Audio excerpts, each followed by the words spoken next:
ತುಂಬಾ ಎತ್ತರಕ್ಕೆ ಬೆಳೆದಿರ್ತಕ್ಕಂಥದ್ದು ಕಥೆಯನ್ನ ದೃಶ್ಯ ರೂಪಕ್ಕಿಳಿಸೋಕೆ. ಆದ್ರೆ ಅಂತಹ ಒಂದು ವಿಶೇಷವಾದ ಕೆಲಸವನ್ನ 9ನೇ ತರಗತಿಯಲ್ಲಿ ಒಬ್ಬ ವಿದ್ಯಾರ್ಥಿ ಮಾಡ್ತಾನೆ ಅಂತಂದ್ರೆ ಅವನಿಗೆ ಮತ್ತೊಮ್ಮೆ ದೀಕ್ಷಿತ್ಗೆ ಜೋರಾದ ಚಪ್ಪಾಳೆ ಹೊಡಿಬೇಕು ಅಂತ ಹೇಳ್ತಾ, ಈಗ ದೀಕ್ಷಿತ್ ಮತ್ತು ತಂಡ ನಮ್ಮ ಮುಂದೆ ಒಂದು ವಿವೇಕಾನಂದರ ಜೀವನದಲ್ಲಿ ನಡೆದಂತಹ ಅತಿರಮ್ಯವಾದಂತಹ ಘಟನೆಯನ್ನ ನಿಮ್ಮ ಮುಂದೆ ಪ್ರದರ್ಶನಕ್ಕಿಡ್ತಾರೆ. ವಿದ್ಯಾರ್ಥಿಗಳು ವೇದಿಕೆ ಮೇಲೆ ಬರಬೇಕು. ದೀಕ್ಷಿತ್ ಮತ್ತು ತಂಡ. ಮೊದಲದಾಗಿ ಎಲ್ಲರಿಗೂ ಸ್ವಾಮಿ ವಿವೇಕಾನಂದ ಅವರ ಜನ್ಮದಿನದ ಶುಭಾಶಯಗಳು ಹಾಗೂ ರಾಷ್ಟ್ರೀಯ ಯುವಕರ ದಿನದ ಶುಭಾಶಯಗಳು. ಇಂದು ನಾವು ನಿಮ್ಮ ಮುಂದೆ ಒಂದು ಸ್ವಾಮಿ ವಿವೇಕಾನಂದ ಅವರು ರಾಜಸ್ಥಾನಕ್ಕೆ ತೆರಳಿದಾಗ ಒಂದು ಪ್ರಸಂಗ ನಡೆದ ಒಂದು ಘಟನೆಯನ್ನು ಒಂದು ಕಿರುನಾಟಕದ ಮೂಲಕ ಪ್ರಸ್ತುತಪಡಿಸುತ್ತಿದ್ದೇವೆ.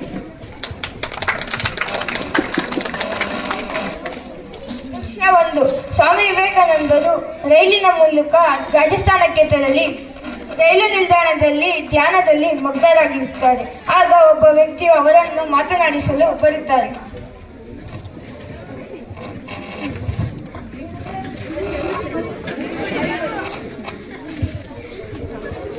ಸ್ವಾಮಿ, ನೀವು ನೋಡಲು ತುಂಬಾ ಜ್ಞಾನವಂತರ ತರ ಕಾಣುತ್ತಿದ್ದೀರಾ.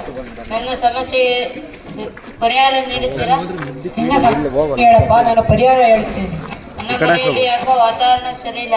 ನಾನು ಎಲ್ಲರ ಜೊತೆ ಇರಬೇಕು ಎಂದರೆ ಏನು ಮಾಡಬೇಕು? ನೋಡಪ್ಪ, ನಮ್ಮ ಜೀವ ಇದೆಯಲ್ಲ, ನಮ್ಮ ಜೀವ ಯಾವಾಗ ಬೇಕಾದ್ರೂ ಹೋಗ್ಬೋದಪ್ಪ. ಆದರೆ ನಮ್ಮ ಜೀವನ ಐತಲ್ಲ, ಅದು ನಮ್ಮನ್ನೇ ಉಳಿದಿರುತ್ತೆ. ನಮ್ಮ ಜೀವನವನ್ನು ನಾವು ನಮಗೆ ಹೇಗೆ ಬೇಕೋ ಹಾಗೆ ನಡೆಸ್ಕೊಂಡು ಹೋಗ್ಬೋದು. ನೀನು ನಿನ್ನ ಜೀವನವನ್ನ ಬೇರೆಯವರ ಸಹಕಾರಕ್ಕೋಸ್ಕರ ನಿನ್ನ ಜೀವನವನ್ನ ಬೇರೆ ಜೊತೆ ಸಹಕರಿಸ್ಕೊಂಡು ಹೊಂದಾಣಿಕೆ ಹೋಗು. ನಿನ್ನ ಮನೆಯಲ್ಲಿ ಎಲ್ಲರೂ ಕೂಡ ಚೆನ್ನಾಗಿರ್ತಾರಪ್ಪ. ಒಳ್ಳೇದಾಗಲಿ, ಹೋಗ್ಬ. ಸ್ವಾಮಿ ವಿವೇಕಾನಂದರ ಉಪದೇಶವನ್ನು ಕೇಳಿ ಖುಷಿಯಾದ ವ್ಯಕ್ತಿ ತನ್ನ ಅಕ್ಕನೊಂದಿಗೆ ತನ್ನ ಖುಷಿಯನ್ನು ಹಂಚಿಕೊಳ್ಳುವ ಸಂದರ್ಭ.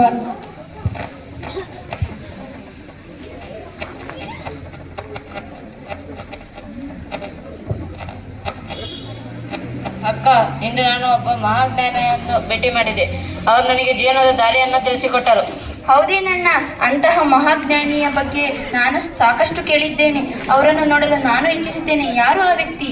ಯಾರು ಗೊತ್ತಿಲ್ಲ. ಮುಖದಲ್ಲಿ ಏನು ತೇಜಸ್ಸು. ರೈಲ್ವೆ ನಿಲ್ದಾಣದಲ್ಲಿ ಪ್ರಶಾಂತವಾಗಿ ಧ್ಯಾನ ಮಾಡುತ್ತಾ ಕುಳಿತಿರುತ್ತಾರೆ.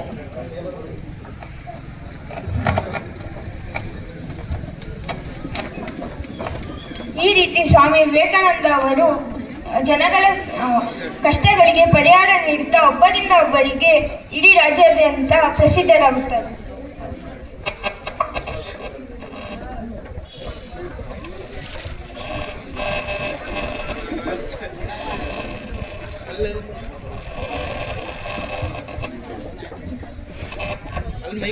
ಸ್ವಾಮಿ, ನನ್ನ ಕರು ಈಗ ಕಾಣೆಯಾಗಿದೆ. ನೀವೇನಾದರೂ ಹುಡುಕಿ ಕೊಡುವಿರಾ? ಯಾರು ಇವನನ್ನು ಒಳಗೆ ಬಿಟ್ಟಿದ್ದು? ಸ್ವಾಮಿಗಳ ಹತ್ರ ಇಂಥ ಪ್ರಶ್ನೆ ಎಲ್ಲ ಕೇಳಬಾರದು. ಮನೆಗೆ ಹೋಗು, ಮನೆಗೆ. ನಿನ್ನ ಕರು ನೀನು ಪ್ರೀತಿಯಿಂದ ನೋಡಿಕೊಂಡಿದ್ದರೆ ನಿನ್ನ ಬಳಿಯೇ ಬರುತ್ತದೆ. ಮತ್ತೆ ಬರಲಿ ನಿನ್ನ ಕರು ನಿನ್ನ ಬಳಿಯಲ್ಲಿ. ಒಳ್ಳೆಯದಾಗಲಿ, ಹೋಗಿ.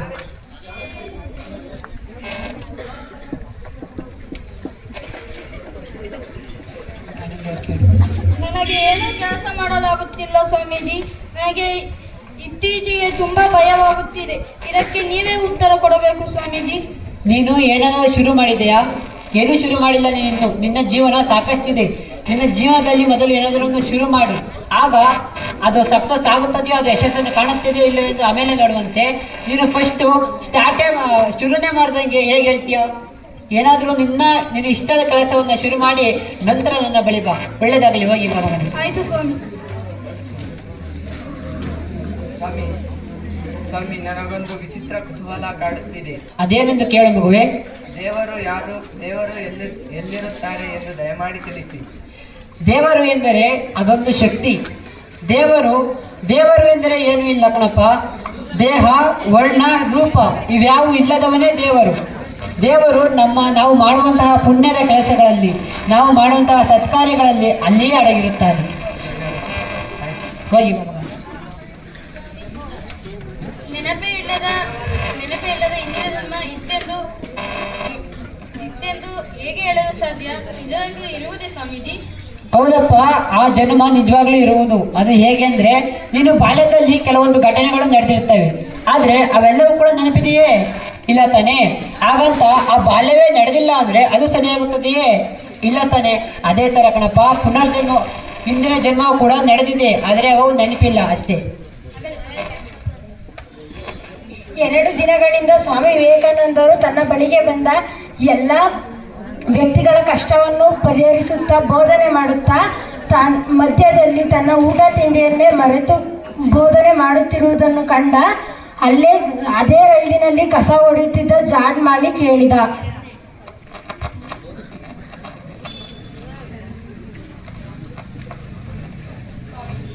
ಸ್ವಾಮಿ, ನಾನು 2 ದಿನಗಳಿಂದಲೂ ನೋಡುತ್ತಿರುವೆನು. ಊಟ ತಿಂಡಿ ಏನಾದರೂ ಮಾಡಿದ್ದೀರೇನೋ? ಇಲ್ಲಪ್ಪ, ನೀನಾದ್ರೂ ಬಂದಲ್ಲಪ್ಪ. ಈಗ ನಾನು 2 ದಿನಗಳಿಂದ ಯಾವುದೇ ತರಹದ ಊಟವಾಗಲಿ ತಿಂಡಿಯಾಗಲಿ ಸೇವಿಸಿಲ್ಲ. ನನಗೇನಾದ್ರೂ ಮಾಡಿ ನೀನೇ ತಂದುಕೊಳ್ಳಪ್ಪ, ಬಹಳ ಹೊಟ್ಟೆ ಹಸಿತಿದೆ. ಸ್ವಾಮಿ, ಇದೇನು ಮಾತನಾಡುತ್ತೀರಿ? ನಾನು ನಿಮಗೆ ಏನಾದರೂ ತಂದು ಕೊಟ್ಟರೆ ಜನಗಳು ನನ್ನನ್ನು ಉಳಿಸುವುದೇ ಇಲ್ಲ. ಆದರೆ ಸ್ವಾಮಿ, ನಿಮಗೆ ಊಟದ ಸಾಮಗ್ರಿ ಕೊಡುವೆ, ನೀವೇ ಮಾಡಿಕೊಳ್ಳುತ್ತೀನಿ. ಹಾಗನ್ನ ಬೇಡಪ್ಪ, ನನ್ನ ಕೈಲಿ ಏನೂ ಶಕ್ತಿ ಇಲ್ಲ. ಹಾಗಂದಾಗ ನೀನು ತಂದುಕೊಟ್ಟ ಸಾಮಗ್ರಿಯನ್ನು ಅಡುಗೆ ಮಾಡಲು ತಿನ್ನುವಷ್ಟು ಕೂಡ ನನ್ನ ಹತ್ರ ಶಕ್ತಿ ಇಲ್ಲ ಕಣಪ್ಪ. ನೀನು ನಿನ್ನ ಕೈಲಿ ಕೊಡೋಕ್ಕಾದ್ರೆ ಕೊಡು, ಇಲ್ಲಾಂದ್ರೆ ಹೋಗು, ನಡಿ ತಂಗೆ. ಸರಿ ಸ್ವಾಮಿ, ಹೊಟ್ಟೆ ಹಸಿವಿನಿಂದ ನಡುತ್ತಿರುವುದನ್ನು ನನಗೆ ನೋಡಲಾಗುತ್ತಿಲ್ಲ. ನಿಮಗೆ ಏನಾದರೂ ತರುತ್ತೇನೆ. ಆಗಲಿ ಅಪ್ಪ.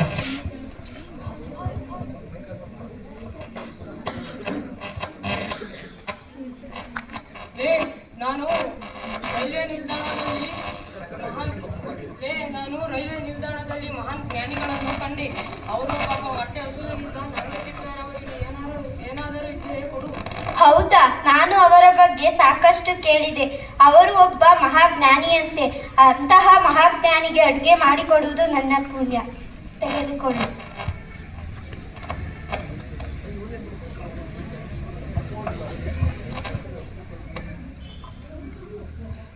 ಸ್ವಾಮಿ, ನೀವು ಹೊಟ್ಟೆ ನರಳಲಾಗದೆ ನಿಮಗೆ ಚಪಾತಿಯನ್ನು ತಂದಿದ್ದೇನೆ, ಸ್ವೀಕರಿಸಿ ಸ್ವಾಮಿ.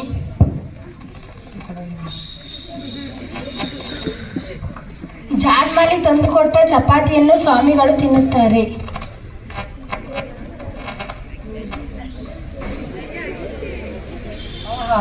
ಆಹಾ, ಅದ್ಭುತ ಕಣಪ್ಪ, ಅದ್ಭುತ.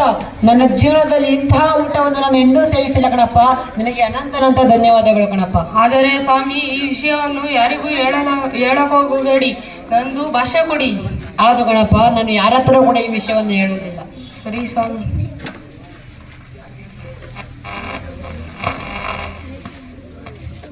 ಸ್ವಾಮಿ, ಈ ವಿಷಯವನ್ನು ಯಾರಿಗೂ ಹೇಳಲು ಹೋಗಬೇಡಿ. ಏಕೆಂದರೆ ರಾಜ ನನ್ನನ್ನು ಕೊಲೆ ಮಾಡುತ್ತಾರೆ, ಜನಗಳು ನನ್ನನ್ನು ಸಾಯಿಸಲು ಸಿದ್ಧರಾಗುತ್ತಾರೆ ಎಂದು ಭಾಷೆ ಕೊಡಿ. ಆಗಲಿಯಪ್ಪ, ಹೇಳುವುದಿಲ್ಲ.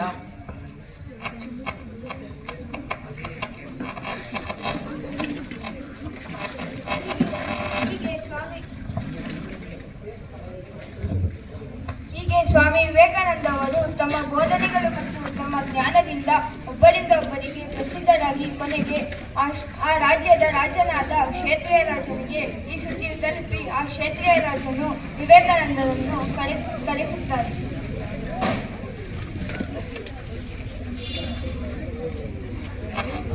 ರಾಜಾಧಿರಾಜ, ರಾಜಗಂಭೀರ, ರಾಜಮಾರ್ತಾಂಡ, ಕುಲಚಕ್ರ ವಂಶ ಮಲಭಾಸ್ಕರ, ಶ್ರೀ ಶ್ರೀ ಕ್ಷೇತ್ರೀಯ ಮಹಾರಾಜರು ಆಗಮಿಸುತ್ತಿದ್ದಾರೆ. ಬಹುಪರಾಗ್.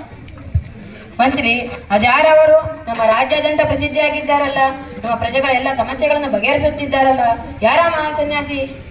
ಮಹಾರಾಜರೇ, ಅವರ ಹೆಸರು ಸ್ವಾಮಿ ವಿವೇಕಾನಂದರು. ಅವರು ಮಹಾಜ್ಞಾನಿ. ಹೌದೇ? ಹಾಗಾದರೆ ಆ ಮಹಾಜ್ಞಾನಿಯನ್ನು ಕೂಡಲೇ ನಮ್ಮ ಆಸ್ಥಾನಕ್ಕೆ ಕರೆಸಿ. ಅವರ ಪಾದ ಸ್ಪರ್ಶದಿಂದ ನಮ್ಮ ಆಸ್ಥಾನವು ಪಾವನಗೊಳ್ಳುತ್ತದೆ.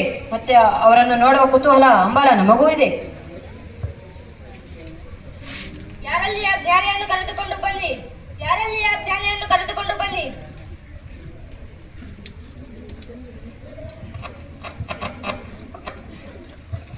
ಸ್ವಾಮಿಯವರೇ, ನೀವು ನಮ್ಮ ರಾಜ್ಯಕ್ಕೆ ಬಂದಿರುವುದು ನಮ್ಮ ಪುಣ್ಯ.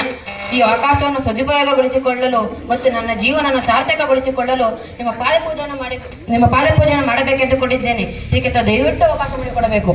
ಮಹಾರಾಜ, ಕ್ಷೇತ್ರೀಯ ರಾಜ, ನೀನು ನನ್ನ ಪಾದ ಪೂಜೆ ಮಾಡೋದು ನನಗೇನೋ ಸಂತೃಪ್ತಿ, ನನಗೇನೋ ಸಂತೋಷ, ಅದು ನಿನಗೂ ಕೂಡ ತೃಪ್ತಿಕರ ಅಂತ ನನಗೆ ಗೊತ್ತು. ಆದರೆ ನಾನೊಬ್ಬ ಯುವಕನ ಹೇಳ್ತೀನಪ್ಪ, ನೀನು ಅವನ ಪಾದ ಪೂಜೆಯನ್ನು ಮಾಡು, ನನಗೆ ಇನ್ನೂ ಕೂಡ ಸಂತೋಷವಾಗುತ್ತದೆ. ಹೌದೇ, ಅಂಥವರಿದ್ದಾರೆ ಸ್ವಾಮಿ, ಅದ್ಯಾರವರು ಹೇಳಿ, ಅವರ ಪಾದ ಪೂಜೆಯನ್ನೇ ಮಾಡುವೆನು. ಅವನೇ ಕಣಪ್ಪ, ನಮ್ಮ ರೈಲ್ವೆ ನಿಲ್ದಾಣದಲ್ಲಿ ಕಸ ಹೊಡೆಯುವಂತಹ ಜಾಡ್ಮಾಲಿ, ನೀನು ಅವನ ಪಾದ ಪೂಜೆಯನ್ನೇ ಮಾಡು. ಸರಿ ಮಂತ್ರಿ, ಸ್ವಾಮಿಯವರು ಹೇಳಿದಂತೆ ಆ ಪುಣ್ಯಾತ್ಮನನ್ನು ಕೂಡಲೇ ಆಸ್ಥಾನಕ್ಕೆ ಕರೆದುಕೊಂಡು ಬಾ. ಸ್ವಾಮಿ ವಿವೇಕಾನಂದರ ಇಚ್ಛೆಯಂತೆ ರೈಲು ನಿಲ್ದಾಣದಲ್ಲಿ ಕಸ ಹೊಡೆಯುತ್ತಿದ್ದ ಜಾಡ್ಮಾಲೆಯನ್ನು ಆಸ್ಥಾನಕ್ಕೆ ಕರೆದು ತಂದರು.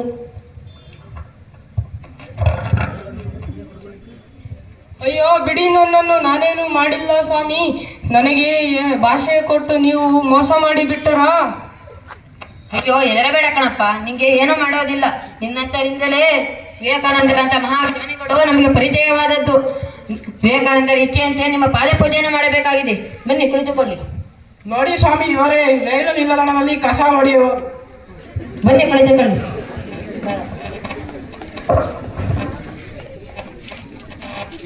ಸರಿ ಕುಳಿತುಕೊಳ್ಳಿ.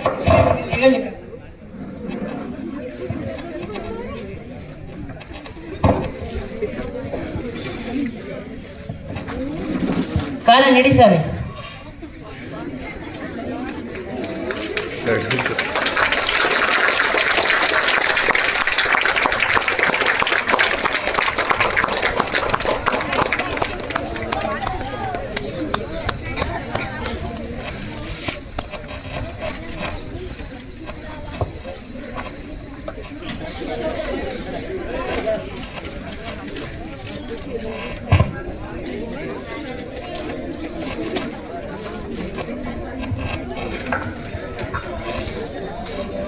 ನೀವೇ ನೋಡಿದ್ದೀರಲ್ಲ ಸ್ನೇಹಿತರೆ, ಸ್ವಾಮಿ ವಿವೇಕಾನಂದ ಅವರ ತಂದೆ ವಿಶ್ವನಾಥ ದತ್ತ ಅಂದರೆ ವಿಶ್ವಕ್ಕೆ ನಾಥರಾದ ವಿಶ್ವನಾಥ ಅಂದರೆ ವಿಶ್ವಕ್ಕೆ ತಂದೆ.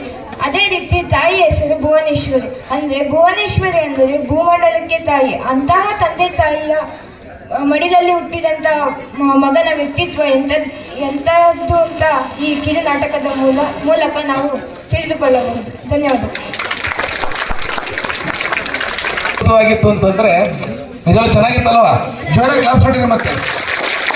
ಯಾಕೆಂದ್ರೆ ಸ್ವಾಮೀಜಿ ಅಲ್ಲೊಂದು ಸ್ವಲ್ಪ ಗ್ಯಾಪ್ ಇಟ್ಟು ಯಾಕೆ ರಾಜ್ಯ ಶಿಕ್ಷೆ ಕೊಡ್ತಿದ್ದ ಅಂದ್ರೆ ಅವತ್ತಿನ ಸಮಾಜ ಪದ್ಧತಿ ಹೆಂಗಿತ್ತಪ್ಪ ಅಂದ್ರೆ ಕೀಳು ಜಾತಿಯ ಕೆಳ ಜಾತಿಯ ವ್ಯಕ್ತಿಗಳು ಏನಾದ್ರು ಊಟ ತಂದು ಕೊಟ್ರೆ ಮೇಲ್ ಜಾತಿಯವರು ಮಾಡ್ತಾ ಇರಲಿಲ್ಲ. ಆ ಜಾಡ್ಮಾಲಿ ಕೆಳ ಜಾತಿಯವರು ಆಗಿದ್ದರಿಂದ ಊಟ ಮಾಡ್ಲಿಕ್ಕೆ ಹಿಂಜರಿಕೆ ಮಾಡಬೇಡಿ ಅಂತ ಹೇಳಿ ಆಮೇಲೆ ಅದೇ ಊಟವನ್ನ ಅಮೃತ ಅಂತ ಸ್ವೀಕರಿಸಿ ಕೊನೆಗೆ ಅದೇ ಕೆಳಜಾತಿಯ ವ್ಯಕ್ತಿಗೆ ತನ್ನ ಪಾದ ಪೂಜೆಯನ್ನ ಹಸ್ತಾಂತರಿಸಿದ ಸ್ವಾಮಿ ವಿವೇಕಾನಂದ ದೊಡ್ಡ ವ್ಯಕ್ತಿನ ಅಲ್ವಾ ಅಂತ ಸ್ವಾಮಿ ವಿವೇಕಾನಂದರಿಗೆ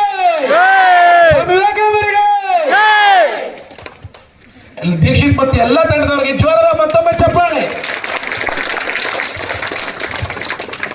ದೃಶ್ಯ ರೂಪಕವನ್ನ ಈ ವೇದಿಕೆಗೆ ಇಳಿಸಿಕೊಟ್ಟಂತಹ ದೀಕ್ಷಿತ್ ಮತ್ತು ತಂಡದವರಿಗೆ ಮತ್ತೊಮ್ಮೆ ಜೋರಾದ ಚಪ್ಪಾಳೆಗಳನ್ನು ಅರ್ಪಿಸುವುದು ಕೇಳಿಕೊಂಡ.